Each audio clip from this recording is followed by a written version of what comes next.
Sir কম শোনা সবাই ভালো আছো তো নাকি? জি স্যার। জি স্যার, ভালো আছি স্যার। সবাই ভালো আছে না? তো তোমরা এত কথা বলো কেন? দেখতেছো যে নেটওয়ার্কে প্রবলেম। এই রায়হান উদ্দিন না রায়হান আপনার অবস্থা স্যার, আমরা কথা বলে স্যার আপনার ওই রেসপন্স করে স্যার আওয়াজটা আনার চেষ্টা করি স্যার। যায়। আর বলছি সালাম দিতে থাকবি, মানে সালাম দিতেই থাকবি, সালাম না দিয়ে কিন্তু উল্টোপাল্টা কথা বলবো। হ্যাঁ স্যার একটু বড় করে বলা শোনা যাচ্ছে না। স্যার এখনো স্যার একটু একটু বাজতেছে আপনার এগুলা। এখন এখন শোনা যাচ্ছে? এখন ক্লিয়ারলি শোনা যাচ্ছে? ইয়েস স্যার, শোনা যাচ্ছে স্যার। ইয়েস স্যার শোনা যাচ্ছে। তো বলতেছি তোরা, বলছি রেসপন্স করতে, এখন রেসপন্স বলতে গিয়ে এই উল্টোপাল্টা কথা বলবি এগুলো? হ্যাঁ ওকে, যাই হোক, সবাই খাতা কলম রেডি করো। আমরা আজকে ভয়েস সেন্সের একটা ভয়েস সেন্সের ওই যেটা ক্রিটিক্যাল যে টপিকস গুলো আছে, এক্সেপশনাল যে টপিকস গুলো আছে সেটা শিখবো। ওকে, সবাই খাতা কলম রেডি করো, হেডলাইন লিখো ভয়েস সেন্স।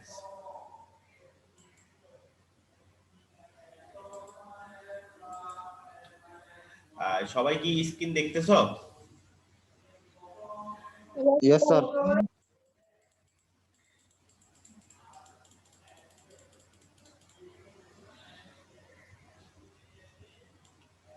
ওকে, বেশ। সবাই হেডলাইন দাও ভয়েস সেন্স। ওকে, আজকে আমরা ভয়েস সেন্সের, তোমরা তো ভয়েস সেন্স সম্পর্কে মোটামুটি সবাই পারো, আইডিয়া আছে না? এক্সেপশনাল কিছু রুলস আজকে আমরা শিখবো।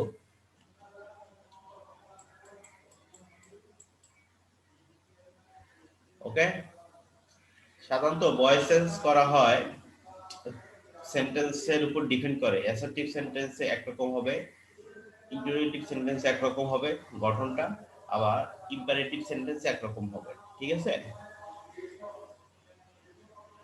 সাধারণত পরীক্ষায় তিনটে আইটেমই থাকে। What is voice? Voice means ভার্বের যে রূপ, তার সাবজেক্ট সক্রিয় না নিষ্ক্রিয় তা নির্দেশ করে, সেটাই হচ্ছে ভয়েস। মানে সাবজেক্টটা যদি সক্রিয় থাকে সেটা অ্যাক্টিভ ভয়েস, যদি নিষ্ক্রিয় থাকে সেটা হচ্ছে প্যাসিভ ভয়েস। তো ভয়েস মানেই সাবজেক্টটা নিষ্ক্রিয় থাকবে, মানে ভার্বের কাজটা সাবজেক্ট করবে না, ভার্বের কাজটা কি করবে না, সাবজেক্ট করবে না, সেটাই হবে প্যাসিভ। মনে থাকবে? সবাই কি ক্লিয়ারলি শুনতেছো কথা? হ্যালো? ইয়েস স্যার শুনতেছি। ওকে, তো আবার বলতেছি, ভার্বের কাজটা যদি সাবজেক্ট করে এবং সেন্টেন্সটা দেখে বুঝতে পারতেছো যে ভার্বের কাজটা সাবজেক্ট করতেছে, তখন সেটা অ্যাক্টিভ ভয়েস হবে, সেটাকে প্যাসিভ করতে হবে। আবার কোন কোন বাক্যে যখন দেখবে ভার্বের কাজটা সাবজেক্ট করে না, সাবজেক্টের এখানে প্রাধান্য নেই, তাহলে সেটা প্যাসিভ ভয়েস, অটোমেটিকলি সেটা প্যাসিভ ভয়েস। তোমাকে সেন্টেন্সটা সে আকারেই লিখতে হবে। তাহলে আমরা দৈনন্দিন জীবনে যে সেন্টেন্স গুলো বলি সেটা হয় অ্যাক্টিভ, হয় নয় নয় হবে কি প্যাসিভ হবে। ওকে, দুইটার একটা হবে। তো এখানে ভয়েসেস সম্পর্কে পিসি দাস বলেছেন, রেনান মার্টিন বলছেন, এই বইগুলো, এটা হচ্ছে ইন্ডিয়ান রাইটার, পিসি দাসটা হচ্ছে ইন্ডিয়ান রাইটার, আর রেনান মার্টিন এটা হচ্ছে তোমার ব্রিটেনের রাইটার। ও বই, দুইটা বই আমার কাছে আছে এবং ওরা খুব ভালো রাইটার। রাইটার মিন্স ওরা হচ্ছে ইন্টারন্যাশনাল রাইটার, ওদের বইগুলো ইংলিশ মিডিয়ামে পড়ানো হয়, বাহিরের কান্ট্রিগুলোতে পড়ানো হয়, ইউরোপ কান্ট্রিতে। ঠিক আছে, PC Das বলছে voice is the form of the verb which indicated whether the subject does the work or something has been done to it. Wren and Martin বলছে voice is the form of a verb which shows whether what is denoted by the subject does something or has something done to it. Okay, তাহলে আমরা direct এখন ব্যবহারে যাই। Look at the following pictures. What is doing Runa Laila? Runa Laila is singing a song. এটার answer হচ্ছে এটা। এখন এইটা সেন্টেন্সটা হচ্ছে অ্যাক্টিভ ভয়েস। এই সেন্টেন্সটা কি ভয়েস? Active voice. দেখো, Runa Laila is singing a song. গান গাওয়ার কাজটা কি করতেছে? রুনা লায়লাই করতেছে। তাহলে আমরা বলছিলাম যখন ভার্বের কাজ সাবজেক্ট করবে সেটা active voice. Runa Laila is singing a song. Runa Laila গান গাচ্ছে। ওকে, তাহলে এটা একটা active voice.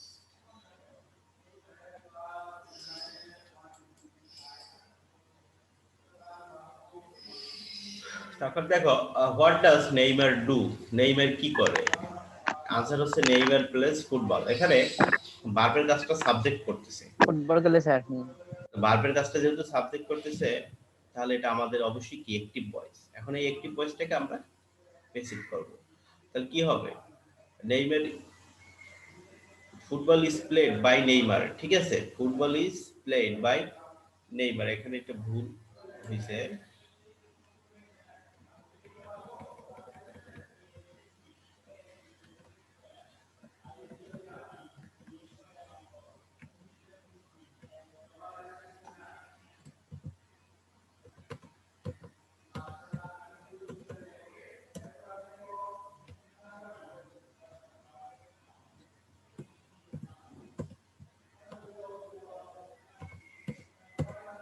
Okay, football is played Neymar, এটাকে প্যাসিভ করলে হবে কি? Football is played Neymar. তোমরা সবাই জানো যে অবজেক্টটা সাবজেক্ট হবে, সাবজেক্টটা অবজেক্ট করতে হয়। এটা হচ্ছে ভয়েস সেন্সের একটা সাধারণ নিয়ম। এই আমরা এখন ব্যবহারে চলে আসি। এগুলো আমি তোমাদের আগে একবার মেবি করিয়েছিলাম। আবার দেখো, I must help the boy. এই মেয়েটা হচ্ছে কি? Modal auxiliary verb. You can plant trees, ক্যানটা হচ্ছে মডাল অক্সিলারি ভার্ব। গোয়িং টুটা হচ্ছে মডাল অক্সিলারি ভার্ব। সাধারণত এই মডাল অক্সিলারি ভার্বের পরে must, you must finish the work, তোমার অবশ্যই কাজটি শেষ করা উচিত। এই মডাল অক্সিলারি ভার্বের পরে সাধারণত বি বসাতে হয়, বি বসিয়ে ভার্বের পাস্ট পার্টিসিপল করতে। আবার বলতেছি, মডাল অক্সিলারি ভার্বের পরে বি বসিয়ে পাস্ট পার্টিসিপল করা হয়। ওকে, তো তোমরা এটা সবাই খাতায় লিখে ফেলো।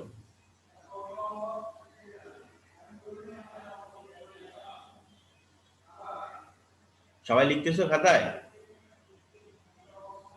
Hello, yes sir. তো নিচেরটাও লিখতে হবে? আমি হেল্প দ্য বয় এখান থেকে।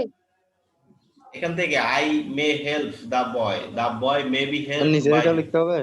হ্যাঁ, নিচের এগুলো তোমরা নিজেরা আনসার লিখবা। ইউ, নিচের যে দুইটা এক্সাম্পল, এই দুইটা তোমরা নিজেরা আনসার লিখবে। You must finish the work. তাহলে এটাকে বেসিক করলে কি হবে? The work must be finished by you. Okay, তারপরেরটা আছে I am going to open a bank account. এটাকে প্যাসিভ করলে হবে a bank account is going to be opened by me. Okay,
সবাই লিখো। Yes, স্যার লিখতেছি। লেখা শেষ হলে বলবে।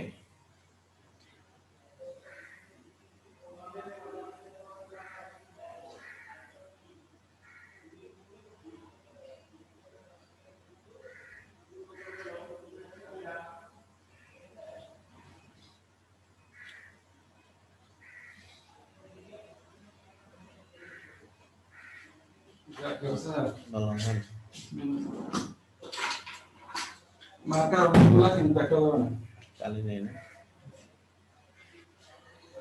সবার লেখা শেষ? হ্যালো, সবাই কি লিখে ফেলছো? স্যার লাস্টে এগুলো বাকি আছে। হ্যাঁ লিখো, তুমি তো লিখো।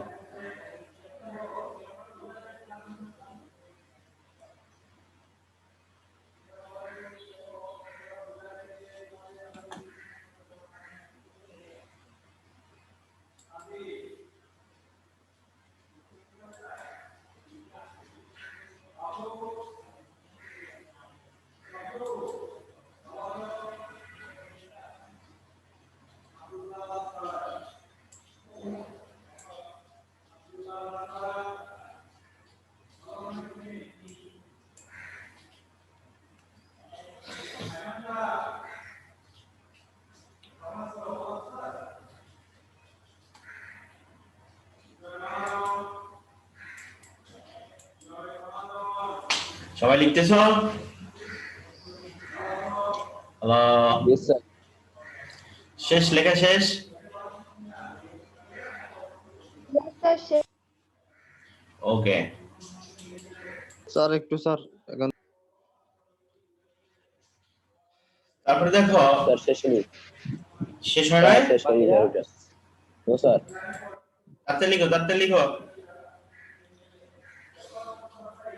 লেখা একটু দ্রুত লিখবে, সুইফটলি লিখবে, ঠিক আছে?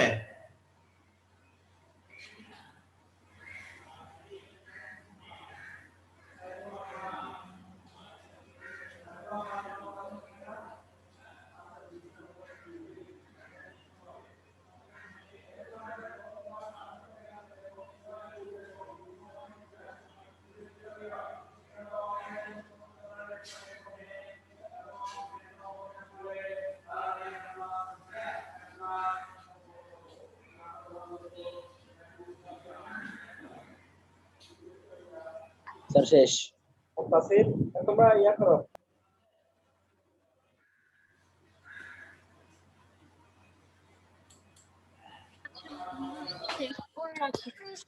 তারপর দেখো ডাবল অবজেক্ট যুক্ত একটি ভয়েসকে প্যাসিভ করার নিয়ম। মানে অবজেক্ট দুইটা থাকবে, ডাবল অবজেক্ট যুক্ত একটি ভয়েসকে প্যাসিভ ভয়েস করার নিয়ম। ওকে, যে কোনো অবজেক্টই সাবজেক্ট হবে, টেন্স অনুযায়ী ভিভার বসে, মূল ভার্বের পাস্ট পার্টিসিপল ফর্ম বসে, বাকি অবজেক্টই বসে, বাই বসে, সাবজেক্টের অবজেক্ট ফর্ম বসে।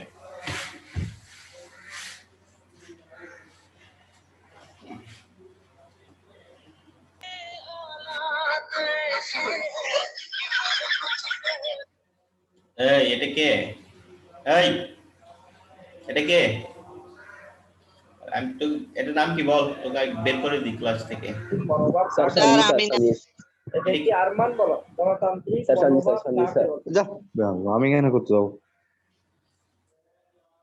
তাহলে ডাবল, যেটা ডাবল অবজেক্ট থাকবে সেটাকে বেসিক করার নিয়ম হচ্ছে, ডাবল অবজেক্ট করার ক্ষেত্রে তুমি যে কোনো একটাকে সাবজেক্ট করতে পারো। যেমন he told me I story, এখানে মি একটা অবজেক্ট, আই স্টোরি এখানে এটাও একটি অবজেক্ট। ওকে, তাহলে দুটো যে কোনো একটাকে আমরা সাবজেক্ট করতে পারি। I story was told me by him, এটাও লিখতে পারি, বা I was told I story by him, এটাও লেখা যাবে। দুইটার যে কোনো একটাকে সাবজেক্ট হিসেবে নিলে হবে। তো লিখো, এক্সাম্পলটা লিখো দ্রুত খাতায়। লিখতেছ? ইয়েস স্যার লিখতেছি। দুইটার যে কোনো একভাবে করাটাই বেটার। ওকে, এখানে সাবজেক্ট, সাবজেক্টিভ ফর্ম যে পার্সোনাল ফর্ম যেটা আছে সেটাকেও সাবজেক্ট করতে পারো, বা এখানে বস্তুবাচক যে ওয়ার্ডটা আছে তোমরা সেটাকেও সাবজেক্ট করে বেসিক করতে পারো।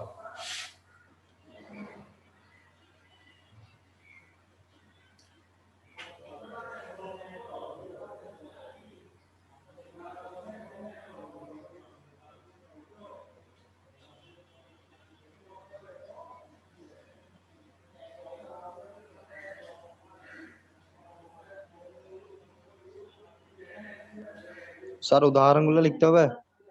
হ্যাঁ লিখো,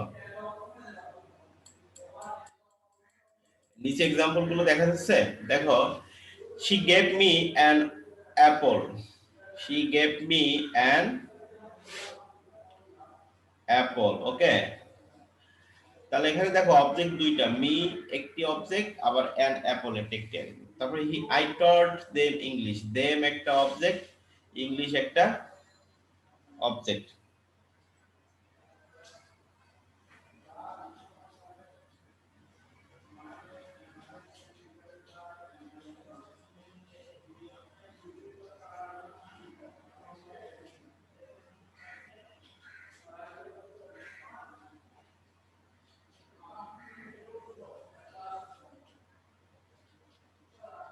লিখছো?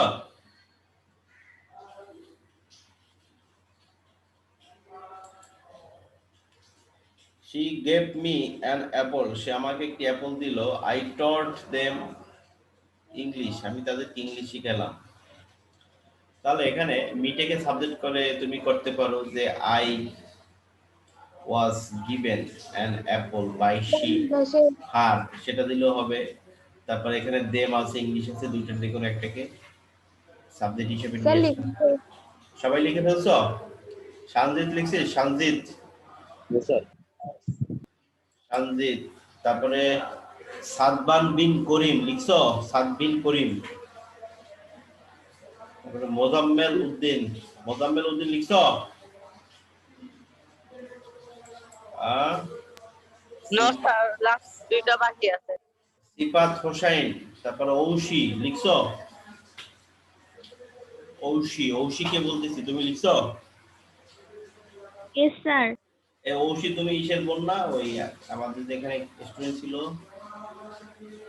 স্যার কৌশিক। কৌশিক, কৌশিকের বোন না? Yes sir. আহ,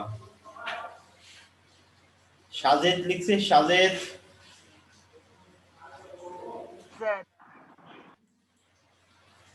রায়হান উদ্দিন, পিয়াল, পিয়াল মুহুরি, পিয়াল মুহুরি ইকো, এটা এটা তো ই না তোমার নাম কি? জিকু, জিকু না এটা? জিকু। জিকু, জিকু লিখতেছিস? ইয়েস স্যার লিখছি স্যার। নিচের দুইটা পারো? নিজে নিজে পারবে নিচের দুইটা?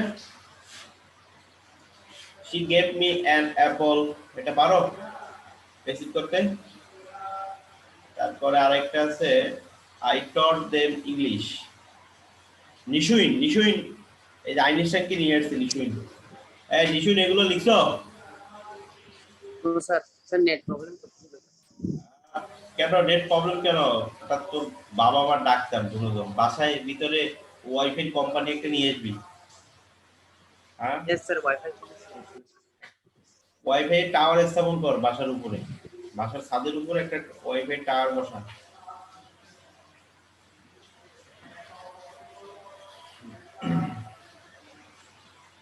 হাতিমা লিখছো? ওকে, আমি সিলেক্ট চেঞ্জ করতেছি তাহলে।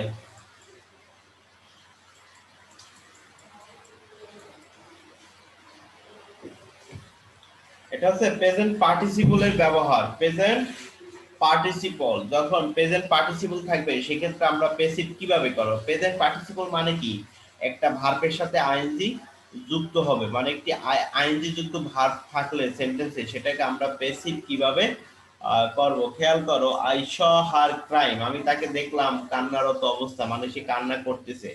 তাহলে এটাকে আমরা যদি প্যাসিভ করি, হার অবজেক্ট, এখানে সাবজেক্ট হবে she, she was seen crying by me. Okay, she was seen crying by me. Clear? তারপরেরটা দেখো, we heard the girl singing, আমরা শুনলাম মেয়েটি গান গাচ্ছে। We heard the girl singing, আমরা শুনলাম মেয়েটি গান গাচ্ছে। তাহলে এটা হবে কি? The girl was heard singing by us, অবজেক্টটাকে সাবজেক্ট নিয়ে আসলাম, the girl was heard singing by us. এখানে হার্ড, এই হার্ড মানে কি? শোনা। হিয়ার এর পাস্ট পার্টিসিপল হচ্ছে হার্ড। ওকে, এই হার্ড মানে কঠিন না, এই সে আর ডি, হার্ড মানে কঠিন, সেটা হচ্ছে অ্যাডজেক্টিভ, আর এটা হচ্ছে ভার্বের পাস্ট পার্টিসিপল। ওকে, হিয়ার এর পাস্ট পার্টিসিপল। লিখো, দ্রুত লিখো।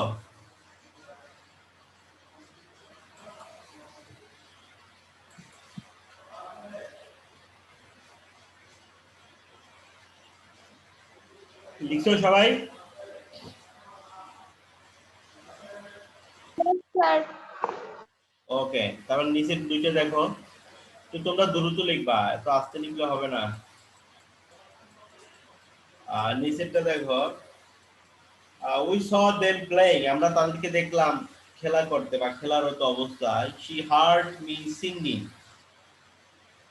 সে আমাকে শুনেছিল গানরত অবস্থায়, মানে আমি গান গাচ্ছিলাম সে অবস্থায় সে আমাকে শুনছিল। তাহলে এটা হচ্ছে প্রেজেন্ট পার্টিসিপল, মানে একটা ভার্ব থাকবে, ভার্বের সাথে আইএনজি থাকলে ওটা হচ্ছে প্রেজেন্ট পার্টিসিপল, ঠিক আছে। কিন্তু সেন্টেন্স অবশ্যই একটা মেইন ভার্ব থাকতে হবে, এখানে একটা মেইন ভার্ব হচ্ছে স হার্ড। ওকে,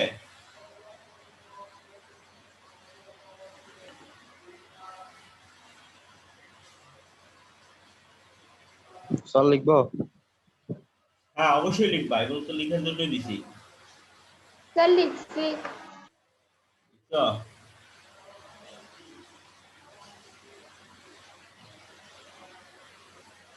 সবগুলো লিখছো, নিচের দুটো লিখে ফেলছো? We saw them playing, she heard me singing, এটা লিখছো দুইটা? Yes sir. ওকে,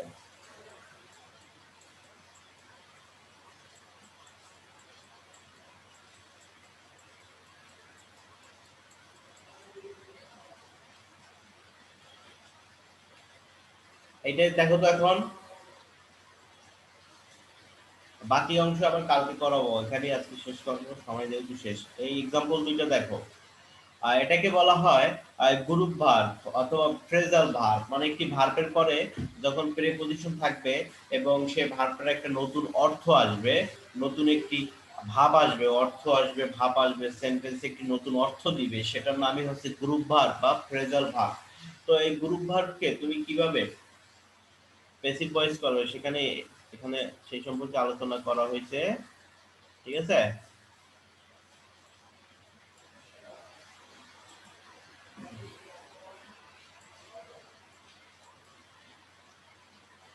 প্রথম দেখো, আকার র্যান ওভার ওমান, একটা কার মহিলার উপর দিয়ে চলে গেল। তাহলে দেখো র্যান ওভার এটা এইটা একত্রে, ওয়ার্ডটা হচ্ছে একত্রে, এটা অর্থটা একত্রে, মানে কোনো কিছুর উপর দিয়ে চলে যাওয়া, র্যান ওভার। ওকে, তারপরেরটা দেখো লুক আফটার মানে কি, দেখাশোনা করা। এখানে ভার্ব আছে এবং এরপর প্রিপজিশন, এই দুইটা মিলে একটা অর্থ আসবে, এটার নামই হচ্ছে গ্রুপ ভার্ব বা ফ্রেজাল ভার্ব। ওকে, তাহলে এক্ষেত্রে আমরা আগের মতোই নিয়মটা অনুসরণ করবো। এখানে অবজেক্টটা কি, the woman was run over, run over এটা তো আমার ভার্বের সাথে ছিল, একত্রে বসিয়ে দিলাম, তারপর বাই আ কার। ওকে, অনেকে দেখে মনে করতে পারো যে পাশাপাশি দুইটা প্রিপজিশন বসবে কিনা, হ্যাঁ অবশ্যই বসবে, কারণ প্রথম যে প্রিপজিশনটা সেটা হচ্ছে ভার্বের সাথে, এটা ভার্বের সাথে যুক্ত হয়ে গ্রুপ ভার্ব তৈরি করছে বা ফ্রেজাল ভার্ব তৈরি করছে, এটার একটা আলাদা অর্থ আছে আবার। ওকে, পরবর্তীটা হচ্ছে she looks after the baby, এখানে লুক আফটার মানে দেখাশোনা করা, তাহলে হবে the baby is look after by her, the baby is look after by her. Okay, now change the below sentence, এখন নিচের সেন্টেন্স গুলো পরিবর্তন করো।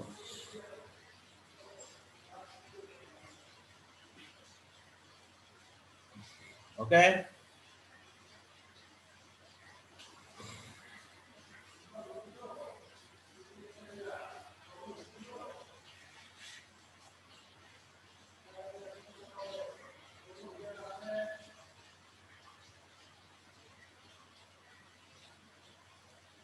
স্যার এই দুইটা লিখছি। চল। Yes sir. তো তোমরা আজকে আমি যেগুলো লিখাইলাম এগুলো একটু বাসায় বসে মেমোরাইজ করো, বাসায় বসে বেশি বেশি মেমোরাইজ করো আর প্র্যাকটিস করো, কারণ এর বাকি অংশটা আরেকটু কঠিন, ওটা আমি কালকে তোমাদেরকে করাবো, ঠিক আছে। Yes, sir. Yes, sir. Positive ভার্বের ব্যবহার, তারপর কোয়াসি প্যাসিভ ভার্বের ব্যবহার কিভাবে ভয়েস চেঞ্জ করতে হয় সেটা দেখবা। তোমরা আগে এইটা বেশি বেশি খাতায় তো সবাই লিখছো নাকি, এটা কয়েকবার মেমোরাইজ করো এবং প্র্যাকটিস করো, ঠিক আছে, যাতে আইডিয়াটা ক্লিয়ার হয়। Okay, thank you very much to all, সবাই ভালো থাকবে, আল্লাহ হাফেজ। স্যার আসসালামু আলাইকুম। আসসালামু আলাইকুম। ওয়ালাইকুম আসসালাম।